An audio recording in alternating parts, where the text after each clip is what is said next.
Okay, we are Jesse and JD from iHeartRadio Canada and CJ92, and we are pleased to be joined on the phone by the great Liam Gallagher of Oasis fame. Has a solo album on the way. We just got our first taste of it. Now, Come On You Know is going to come out May the 27th. It's available now for pre-order, but the first song, Everything's Electric, is out now. And Liam, it's awesome. We love it. Yeah, no, I like it, man. It's got a good vibe. Can't wait to play it live, and yeah, I'm happy with it, man. We wanted to ask you about playing it live. You know, here in Canada, we haven't had a big ass rock show in a very long time, and we're hoping we're heading towards the summer of big rock shows again. This sounds like the kind of song, you know, we need to hear careening off the walls of an arena. How excited are you to play this thing live? Yeah, dead excited. I mean, my mate lives in Canada, so I feel your pain, man. He tells me all the time like, that you're sort of coming out of lockdown now. So, yeah. In the last couple of years, it's been a nightmare for everyone, sort of like not doing gigs. But in England, I got away with doing some last summer before it all went.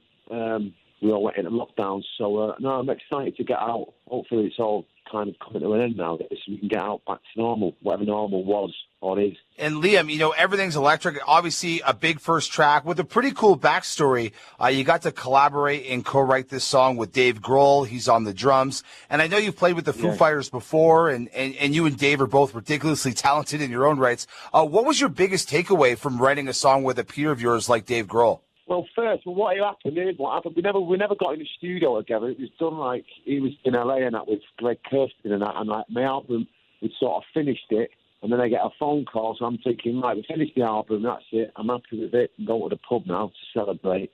And then we get a phone call going, look, Dave Grohl and Greg Kirsten have got this tune, do you want to hear it? Is there any room for it on the album? So I said, you know, let's have a listen. So I listened to it, and I thought to myself, yeah, I'll have a bit of that. So I booked back into the studio, went in there, done my bit, and this is what we got out of it. So hopefully it'll be nice to actually do some more down the line where we're actually in the studio, you know what I mean? But, you know, you've got to go with the flow, haven't you? Dave Grohl, the Foo Fighters, obviously he's in the band and all that, but I think he's coming to his own being in the Foo Fighters. You know, he writes some mega tunes.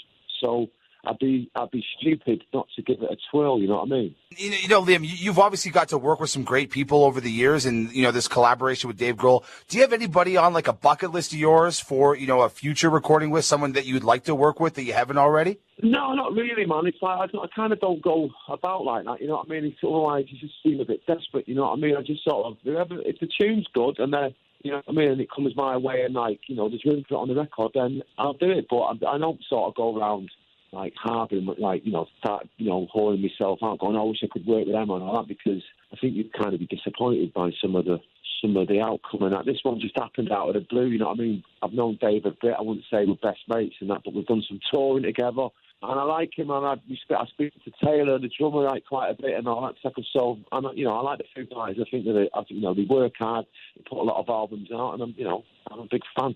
So I wanted to ask you a question, Liam, that we've asked of many musicians and many artists over the last little while, but I'm especially curious as to how you would answer it, you know, as a rock and roll veteran, a guy who's been playing rock and roll and writing rock and roll, creating like that for several decades.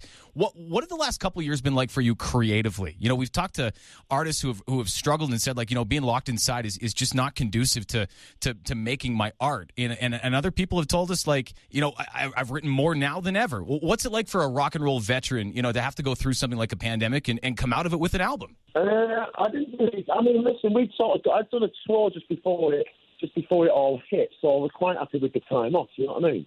And we were going to have the time off anyway, so I wasn't going to put another record out anyway. So for me, the first time that happened, it was nice to chill out. The sun was shining. I was in the garden, just catching up with the mates and that. You know what I mean? We were just having a bit of time out. So I was cool with that. And then obviously the second time when we come back out of lockdown, I thought to myself, I'm getting a bit bored of this now.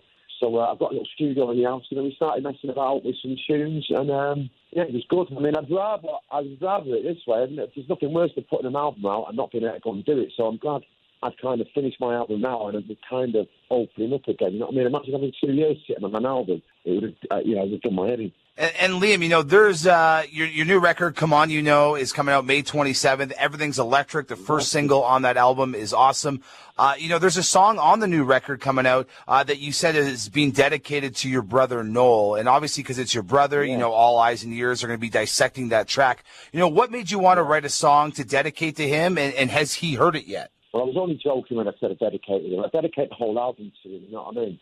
But no, he hasn't heard anything yet. But, it wasn't a dig. It's a nice song. I wanted to ask you, too, you talked about getting a chance to get back out on the stage and jump back up there, for the first time in a long time. You played for a bunch of healthcare workers, and I thought that was just a really neat gesture on your part, to note some heroes and then make sure those heroes were properly rewarded for their heroism. How cool of a moment was that? Can you take us inside that, getting to jump up on stage again, not only what it meant for you, but as a way to also pay some respect? Well, yeah, man. Obviously, the NHS over there is a big thing and that, I've got a lot of family and that, and a lot of people in England, a lot of people use it, you know what I mean? So, and they've always been there since we were kids and that type of so, and I think you get a bit of a shitty deal by the government. So yeah, it was nice to do something for them, but for the gig and they enjoyed it, and it's nice to be appreciated, isn't it? You know what I mean? Yeah, it feels like you can't give enough of a hell yeah to heroes like that. Exactly. Well, exactly. They're saving people's lives all the time, but they know. And listen, they know how much we love them and that. Well, Liam, we appreciate your time, and we're so excited to hear the rest of this album because our first taste of it, Everything's Electric from Come On You Know, is just so damn exciting, man. So thanks for your time, and we can't wait to hear the rest of it. You're welcome, my man, and I'll get over there as soon as possible. Enjoy the snow. Yeah, Liam, we can't wait to have you back here in Canada. And you said you have a friend that lives here. Where's he from? He lives in Toronto somewhere. I'm not really sure about where and that, but he lives in Toronto. He's a big gangster head, so he might be listening to the thing or stoned out of his mind somewhere.